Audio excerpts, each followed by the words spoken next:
लग्नानंतरचे प्रेम भाग 35.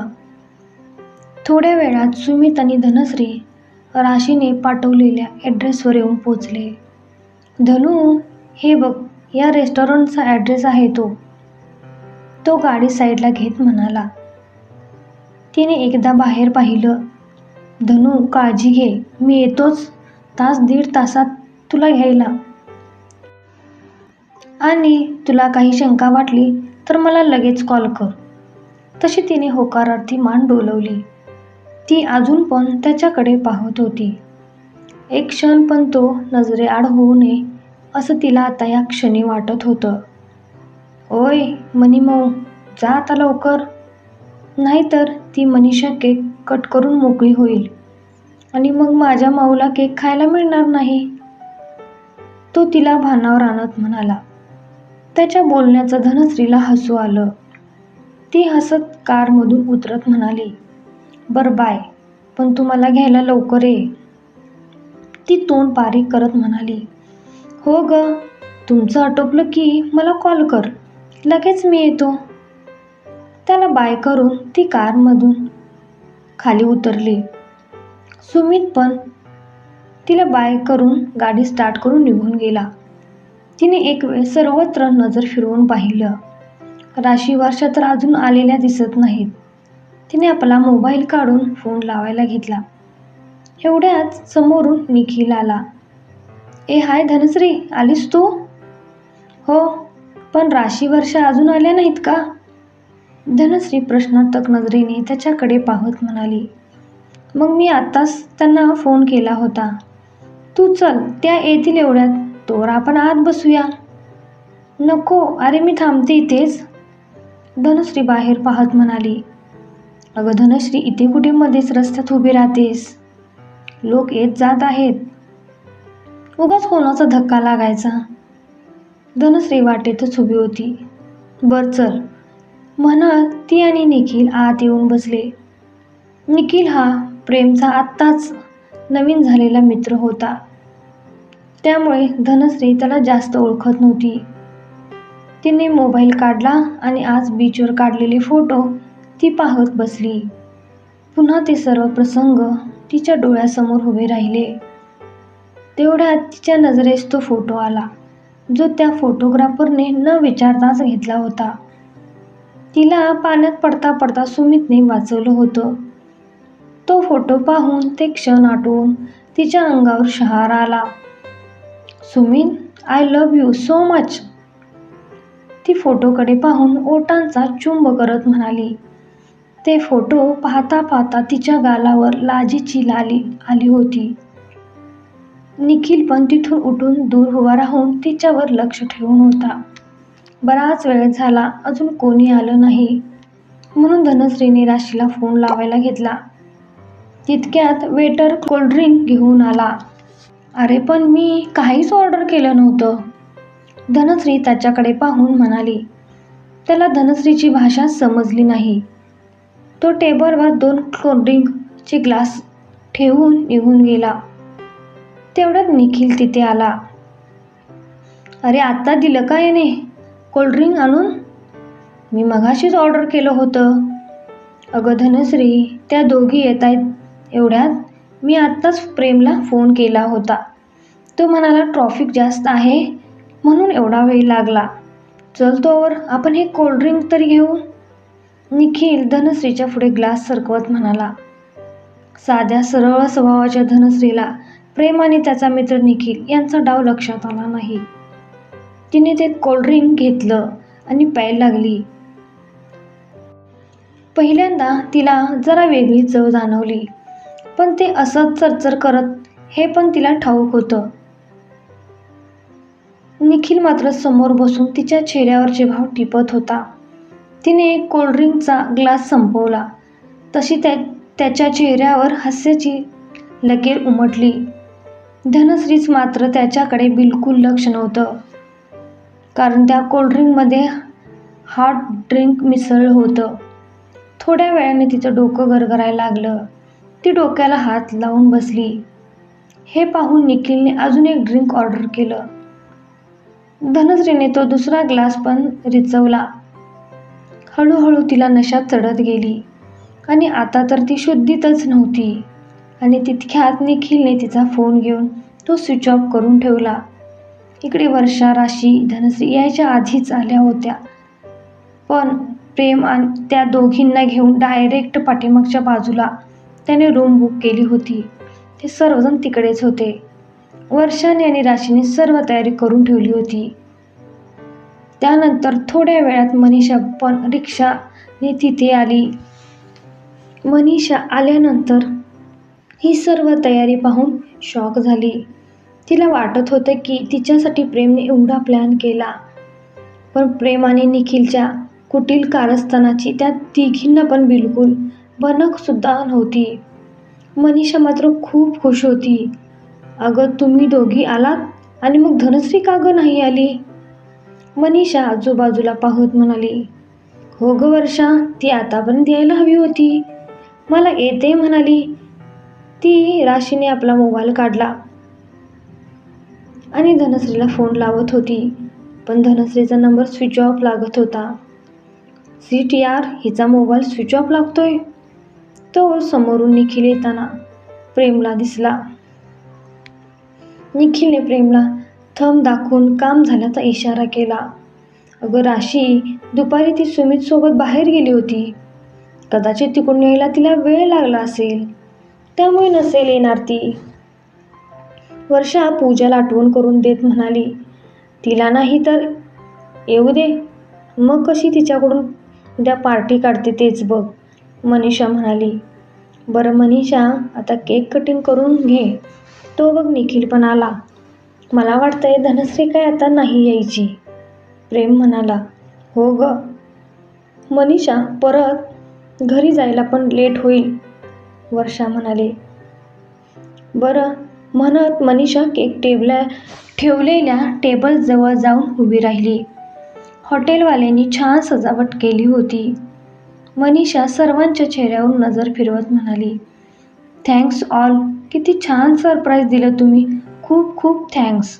मनीषा मॅडम, आभार प्रदर्शन झालं असेल तर पटकन केक कट करा, नाही तर मेट्रन मॅडम तुला बाहेरच ठेवतील आणि मग तुला इथेच राहावं लागेल, वर्षा तिच्या हातात सुरी देत म्हणाली.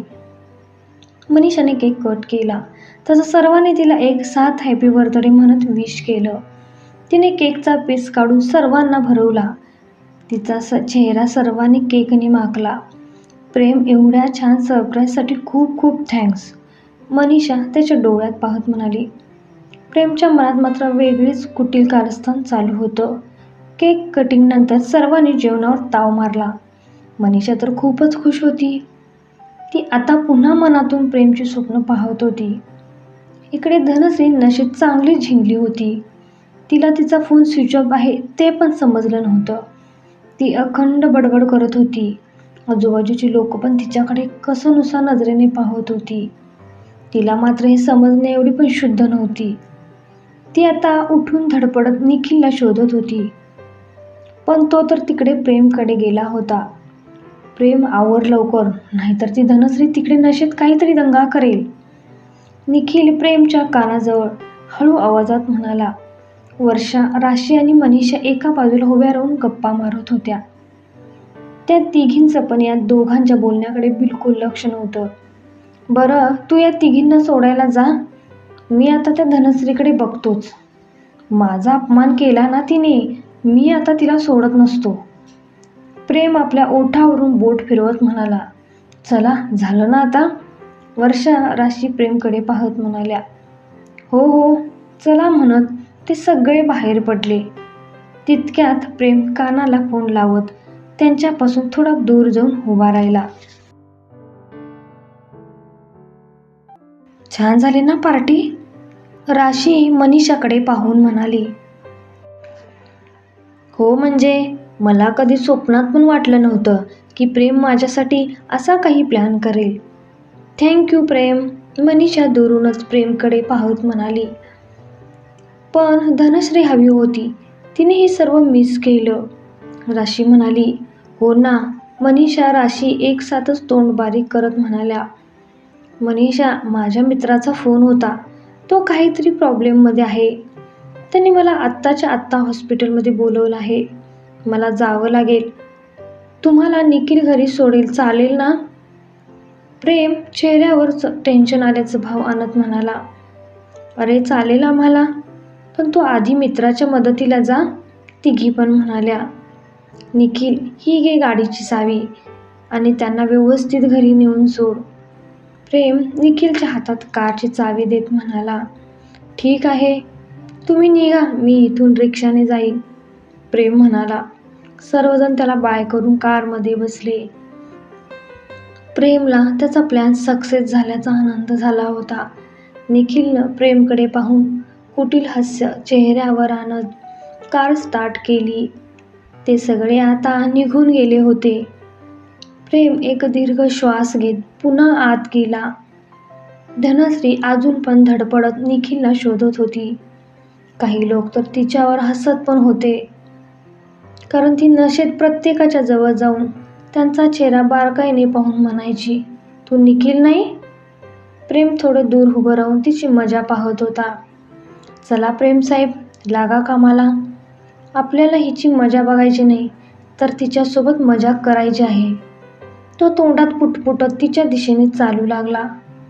अगं धनश्री, असं काय करतेस? चल आपण निघूयात. तुला सांगितलं एवढं, ड्रिंक करू नको, तरी माझं ऐकलं नाहीस. तो आजूबाजूची लोक पाहून चेहऱ्यावर सभ्यपणाचा आव आणत म्हणाला. धनश्रीने एक वेळ त्याच्याकडे बारीक डोळे करून पाहिलं. तू तू प्रेम, तू कसा आलास इथं?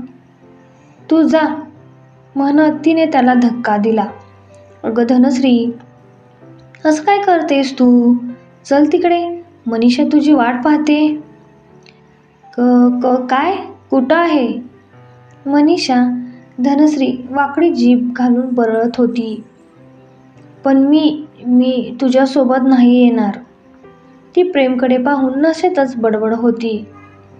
अगं धनश्री, तिकडे मनीषाला अजून केक कटिंग करायचं आहे. आम्ही केव्हाची तुला शोधतोय. प्रेमने तिला समजवत तिचा हात पकडून दुसऱ्या बाजूला घेऊन निघाला. ए प्रेम, सोड माझा हात. धनश्री त्याचा हात झिडकारत म्हणाली. बरं बाई, नाही पकडत तुझा हात, पण तू चल आधी. तिकडे सर्वजण आपली वाट पाहतायत. प्रेम वैतागून म्हणाला. तो तिला गोड बोलून पाठीमागच्या बाजूला घेऊन आला. इकडे सुमित मित्रासोबत गप्पा मारण्यात बिझी होता. अचानक त्याला धनश्रीची आठवण झाली. त्याने फोन पाहिला तर धनश्रीचा काहीच मेसेज किंवा फोन आला नव्हता. त्याने लगेच धनश्रीच्या नंबरवर फोन लावला, पण तिचा नंबर स्विच ऑफ लागला. तो पटकन मित्राचा निरोप घेऊन निघाला. त्यांनी पुन्हा एकदा तिचा नंबर ट्राय केला, पण काहीच उपयोग नाही. फोन स्विच ऑफच लागत होता. धनश्री कसल्या अडचणीत तरी सापडली नसेल ना? त्या प्रेमचा तरी काही डाव नसेल ना? तिचा मोबाईल स्विच ऑफ कसा झाला? त्यांनी विचार करतच पटकन गाडी काढली आणि सुसाट वेगात तो रेस्टॉरंटच्या दिशेने निघाला. इकडे प्रेम धनश्रीला घेऊन रूममध्ये शिरला. प्रेम, कुठं? आहे मनीषा, धनश्री बरकळत म्हणाली. प्रेमने दरवाजा आतून बंद केला आणि मागे वळत धनश्रीकडे पाहून चेहऱ्यावर असुरी हसू आणत म्हणाला. कशाला हवी आहे तुला मनीषा? मी आहे ना. असुरी हसत तो एक एक पाऊल टाकत तिच्या जवळ येऊ लागला. प्रेम, तू असं काय करतोयस? तू तर म्हणालास की केक कटिंग करायचंय. मनीषा आणि सगळे कुठे आहेत? ते सगळे गेले, आपण दोघे आहोत ना. त्यांनी पुढे येऊन तिला तसंच बेडवर ढकलत म्हणाला. धनश्री त्याला प्रतिकार करत कशीबशी ती बेडवरून उठली, पण आधीच ती नशेत असल्यामुळे तिला धड उभं पण राहता येत नव्हतं. प्रेमच्या ताकदीसमोर तिची ताकद कमी पडत होती. प्रेम, तू हे काय करतोयस? सोड मला, म्हणत तिने त्याही अवस्थेत प्रेमच्या एक कानफाटात लगावली. त्याने आपला गाल चोळत तिच्या जवळ येऊन तिचा जबडा हातात धरून म्हणाला, तुला समोरच्यांचं कानफाट फोडायची लय हौस आहे ना? आता बघच मी काय करतो. त्याने तिला तसंच पकडून सनकन तिच्या कानाखाली मारली. तसे तिच्या डोळ्यातून अश्रू ओघळले. आता कसं वाटलं? म्हणत त्याने तिला पुन्हा बेडवर ढकलून दिलं. प्रेम, सहज सोड मला. मला जाऊ दे. आता रडत बोलत होती. तुला असं सोडणार नाही. माझा अपमान केलास ना? कोण तो तुझा फडतूस बॉयफ्रेंड? बघू तुला आता वाचवायला येतोय का? प्रेम तिच्याकडे पाहून कुत्सितपणे हसत म्हणाला. तो हळूहळू तिच्याजवळ जाण्याचा प्रयत्न करत होता. ती पण स्वतःला वाचवण्यासाठी त्याच्यापासून दूर जाण्याचा प्रयत्न करत होती. इकडे सुमित फुल स्पीडमध्ये कार ड्राईव्ह करत होता.